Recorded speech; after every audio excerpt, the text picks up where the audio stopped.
ಇನ್ನು ನೀವು ಬಂಗಾರದ ಗಣಿ ಚಾನೆಲ್ಗೆ ಸಬ್ಸ್ಕ್ರೈಬ್ ಆಗದಿದ್ದರೆ ಈ ಕೂಡಲೇ ಸಬ್ಸ್ಕ್ರೈಬ್ ಬಟನ್ ಅನ್ನು ಕ್ಲಿಕ್ ಮಾಡಿ ಹಾಗೂ ದಿನನಿತ್ಯದ ಅಪ್ಡೇಟ್ಸ್ಗಳಿಗಾಗಿ ಬೆಲ್ ಐಕಾನ್ ಅನ್ನು ಪ್ರೆಸ್ ಮಾಡಿ. ಹೊರಗುತ್ತಿಗೆ ನೇಮಕಾತಿಯಲ್ಲಿ ಮೀಸಲಾತಿ ದಲಿತ ಹಕ್ಕುಗಳ ಸಮಿತಿ ಪ್ರತಿಭಟನೆ. ನಗರದ ಜಿಲ್ಲಾ ಅಧಿಕಾರಿಗಳ ಕಚೇರಿಯ ಮಿನಿ ವಿಧಾನಸೌಧ ಎದುರುಗಡೆ ದಲಿತ ಹಕ್ಕುಗಳ ಸಮಿತಿ ಇವರಿಂದ ಭಾರೀ ಪ್ರತಿಭಟನೆ. ತಮ್ಮ ವಿವಿಧ ಬೇಡಿಕೆ ಈಡೇರಿಕೆ ಕುರಿತು ಮಾಹಿತಿ ನೀಡಿರುವ ಶ್ರೀ ರಾಜಣ್ಣ, ಶ್ರೀ ಸುಧಾಮ ಧನ್ನಿ, ಶ್ರೀ ಪಾಂಡುರಂಗ ಮವಿಂಕರ್ ನಮ್ಮ ವಾಹಿನಿಯ ಜೊತೆಗೆ ಮಾತನಾಡಿ ಹೀಗೆ ವಿಷಯ ತಿಳಿಸಿದ್ದಾರೆ. ವರದಿ ಶಿವಕುಮಾರ್ ಎಸ್ಕೆ, ಹಿರೇಮಠ, ಕಲಬುರಗಿ, ಬಂಗಾರದ ಗಣಿ ನ್ಯೂಸ್. ಸಂಬಳ ನೀಡಲೇಬೇಕು, ಮಧ್ಯವರ್ತಿಗಳು ಬೇಡವೇ ಬೇಡ, ಗುತ್ತಿಗೆ ನೇಮಕಾತಿಯಲ್ಲಿ ಮಧ್ಯವರ್ತಿಗಳು ಬೇಡವೇ ಬೇಡ.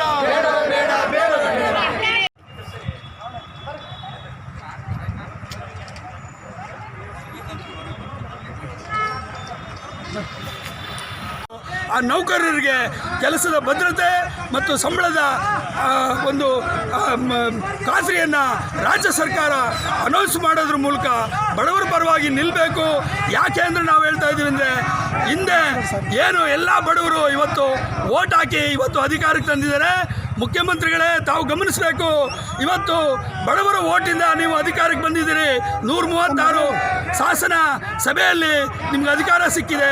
ಅದು ಉಳಿಬೇಕು ಅಂತಂದರೆ ಈ ಬಡವರ ಬೆಂಬಲ ನಿಮಗೆ ಬೇಕಾಗುತ್ತೆ. ಇಲ್ಲ ಅಂತಂದರೆ ಇವರ ಕೋಪಕ್ಕೆ ನೀವು ಕೂಡ ಒಳಗಾಗ್ತೀರಿ. ನೀವು ಕೂಡ ಬೇರೆ ಪಕ್ಷದ ಥರ ಕಾಂಗ್ರೆಸ್ ಕೂಡ ಬಡವರ ವಿರೋಧಿ ಅಂತೇಳಿ ಇವತ್ತು ಜನ ಒಂದು ತೀರ್ಮಾನ ಮಾಡೋಕ್ಕೆ ಮುಂಚೆ ಇದಕ್ಕೆ ಒಂದು ಆದೇಶಕ್ಕೆ ಸರಿಯಾದಂಥ ಒಂದು ತೀರ್ಮಾನವನ್ನು ಸರ್ಕಾರ ಪರಿಷ್ಕರಣೆ ಮಾಡೋದ್ರ ಮೂಲಕ ಜಾರಿಗೊಳಿಸಬೇಕು ಅಂತೇಳಿ ದಲಿತ ಹಕ್ಕುಗಳ ಸಮಿತಿ ರಾಜ್ಯಾದ್ಯಂತ ಎಲ್ಲ ಜಿಲ್ಲಾ ಕೇಂದ್ರಗಳಲ್ಲಿ ಈ ಹೋರಾಟವನ್ನು ನಡೆಸ್ತಾ ಇದೆ. ನನ್ನ ಹೆಸರು ರಾಜಣ್ಣ ಅಂತ, ದಲಿತ ಹಕ್ಕುಗಳ ಸಮಿತಿ ರಾಜ್ಯ ಪ್ರಧಾನ ಕಾರ್ಯದರ್ಶಿಯಾಗಿ ವರ್ಕ್ ಮಾಡ್ತಾ ಇದ್ದೀನಿ. ಇಲ್ಲಿ ನಾನು ಗುಲ್ಬರ್ಗಕ್ಕೆ ಬಂದಿದ್ದೀನಿ. ಇವತ್ತು ಇಲ್ಲಿ ಸಭೆ ನಡೆಸೋದಕ್ಕೆ ಬಂದಿದ್ದೀನಿ. ಇಲ್ಲಿ ನೇಮಕಾತಿಯಲ್ಲಿ ಹಲವಾರು ದೋಷಗಳನ್ನು ಸರ್ಕಾರದ ನೇಮಕಾತಿ ಆದೇಶದಲ್ಲಿ ಇದೆ.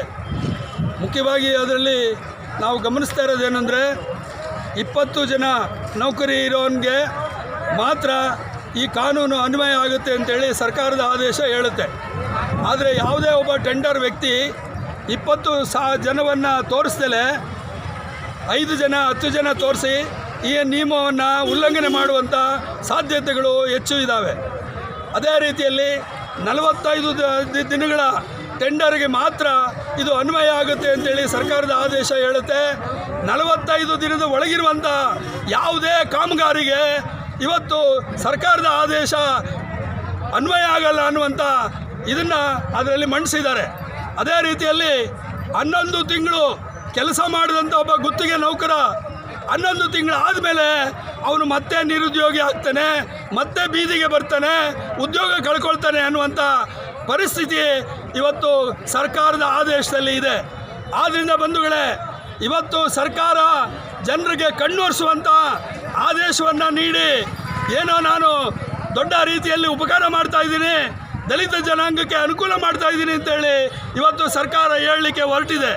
ಆದರೆ ಈ ಆದೇಶದಿಂದ ಯಾವ ದಲಿತರಿಗೆ ಯಾವ ಬಡವರಿಗೂ ಕೂಡ 1 ರೂಪಾಯಿಯ ಅನುಕೂಲ ಕೂಡ ಆಗೋದಿಲ್ಲ. ಇದು ಟೆಂಡರ್ಗಳಲ್ಲಿ ಮತ್ತು ಏಜೆನ್ಸಿಗಳಲ್ಲಿ ದುಡ್ಡನ್ನು ಲೂಟಿ ಹೊಡೆಯೋದಕ್ಕೆ ಸರ್ಕಾರ ಅನುಕೂಲ ಮಾಡಿಕೊಟ್ಟಿದೆ ಅನ್ನೋದನ್ನು ನಾವು ಗಮನಿಸಬೇಕಾಗಿದೆ.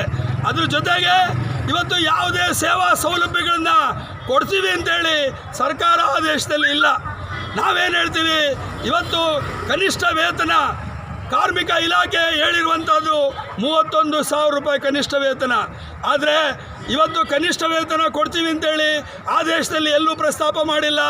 ಅದೇ ರೀತಿ ಸೇವಾ ಸೌಲಭ್ಯ, ಒಬ್ಬ ವ್ಯಕ್ತಿ ಕೆಲಸ ಮಾಡಬೇಕು ಅಂತಂದರೆ, ಅವನ ಸಂಸಾರ ನಿರ್ವಹಣೆ ಮಾಡಬೇಕು ಅಂತಂದರೆ ಇವತ್ತು ಕನಿಷ್ಠ ವೇತನವನ್ನು ಅವನಿಗೆ ಕೊಡಬೇಕು, ಕೆಲಸದ ಭದ್ರತೆಯನ್ನು ನಾವು ಕೊಡಬೇಕು ಅಂತೇಳಿ ಇವತ್ತು ಸರ್ಕಾರ ಆಲೋಚನೆ ಮಾಡ್ತಾ ಇಲ್ಲ.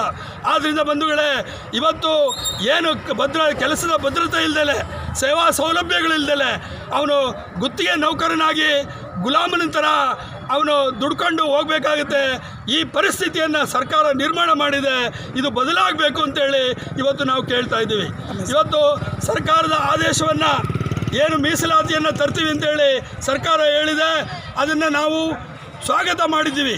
ಆದರೆ ಯಾವ ರೀತಿಯಲ್ಲಿ ಅದು ಜಾರಿ ಮಾಡ್ತಾರೆ ಅಂತೇಳಿ ಸರ್ಕಾರ ಎಲ್ಲೂ ಹೇಳಿಲ್ಲ. ಆದ್ದರಿಂದ ನಾವೇನು ಹೇಳ್ತಾ ಇದ್ದೀವಿ, ರೋಸ್ಟರ್ ಪದ್ಧತಿಯ ಮೂಲಕ ನೇಮಕಾತಿ ನಡಿಬೇಕು. 7 ಜನ ಇದ್ದರೆ ಒಬ್ಬರು ದಲಿತರು, 13 ಜನ ಇದ್ದರೆ 2 ದಲಿತರು, 19 ಜನ ಇದ್ದರೆ 3 ಜನ ದಲಿತರು, ಈ ರೀತಿಯ ಒಂದು ರೋಸ್ಟರ್ ಪದ್ಧತಿ ಪ್ರಕಾರ ಆಯ್ಕೆ ಮಾಡಬೇಕು ಅಂತೇಳಿ ನಾವೊಂದು ಕೇಳ್ತಾ ಇದ್ದೀವಿ. ಇನ್ನೊಂದು ಮುಖ್ಯವಾದಂಥ ವಿಚಾರ, 70,000 ಗುತ್ತಿಗೆ ನೌಕರರು ನಮ್ಮ ರಾಜ್ಯದಲ್ಲಿ ದುಡಿತಾ ಇದ್ದಾರೆ. 15 ವರ್ಷ 10 ವರ್ಷದಿಂದ ಇವತ್ತು ಕೆಲಸ ಮಾಡ್ತಾ ಇದ್ದಾರೆ. ಅವರ ಕೆಲಸ ಮಾಡ್ತಾ ಇರೋದಕ್ಕೆ ಭದ್ರತೆಯನ್ನು ಕೊಡ್ತೀವಿ ಅಂತೇಳಿ ಸರ್ಕಾರ ಎಲ್ಲೂ ಅನೌನ್ಸ್ ಮಾಡಿಲ್ಲ. ಈ 70,000 ಹೊರಗುತ್ತಿಗೆ ನೌಕರರು ಅವ್ರಿಗೆ ಎಲ್ಲ ರೀತಿಯ ಭದ್ರತೆಯನ್ನು, ಕೆಲಸದ ಭದ್ರತೆಯನ್ನು, ಸೇವಾ ಸೌಲಭ್ಯಗಳನ್ನು ಕೊಡೋದ್ರ ಮೂಲಕ. ಇನ್ನೊಂದು ಮುಖ್ಯವಾದಂಥ ವಿಚಾರ, ಇವತ್ತು ಈ ಯಾರೋ ಏಜೆನ್ಸಿ ಮೂಲಕ, ಟೆಂಡರ್ ಮೂಲಕ ಇವತ್ತು ಸಂಬಳವನ್ನು ಕೊಡುವಂಥ ಪರಿಸ್ಥಿತಿ ಇದೆ. ಅದನ್ನು ತಪ್ಪಿಸಿ ಯಾವುದೇ ಒಬ್ಬ ಕಾರ್ಮಿಕ, ಗುತ್ತಿಗೆ ನೌಕರ ಕೆಲಸ ಮಾಡಿದ ಸಂಬಳವನ್ನು ನೇರವಾಗಿ ಅವನ ಬ್ಯಾಂಕ್ ಖಾತೆಗೆ ಹಾಕಿದ್ರೆ ಇವತ್ತು ಮಧ್ಯದಲ್ಲಿ ಮಧ್ಯವರ್ತಿಗಳು ಹಾವಳಿ ಏನಿದೆ ಅದನ್ನು ತಡೆಗಟ್ಟಬಹುದು. ಸರ್ಕಾರ ಆ ನಿಟ್ಟಿನಲ್ಲಿ ಯೋಚನೆ ಮಾಡಬೇಕು. ಮತ್ತು ಬೇರೆ ಬೇರೆ ಸೋರ್ಸಸ್ಸಲ್ಲಿ ದುಡಿತಾ ಇರುವಂಥ ಹೊರಗುತ್ತಿಗೆ ನೌಕರರನ್ನು ಕೂಡ